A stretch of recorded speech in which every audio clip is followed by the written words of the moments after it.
Let's look at what's inside the box and become familiar with your new AllSecure4K wireless security kit. In the box you should have an AllSecure4K Plus Power Hub or an AllSecure4K Hub, AllSecure4K wireless cameras, outdoor mounting stands, camera batteries. Note that AllSecure4K Plus kits come with a spare battery to easily swap in and out of the cameras for backup power to the hub, an HDMI cable, an Ethernet cable, a USB to USB-C charging cable, the mouse, a power adapter, mounting screws and plugs, operating instructions, and theft deterrent stickers.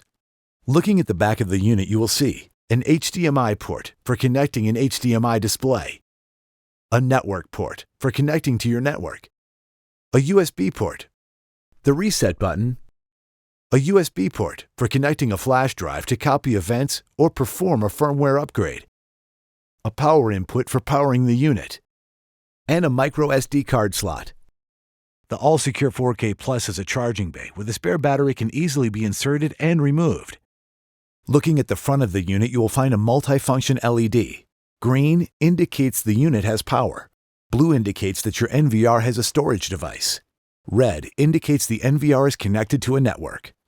Looking at each camera, you will find the lens, the microphone, sensor spotlights, a TrueDetect PIR heat and motion sensor, the speaker for the siren, and a rechargeable battery.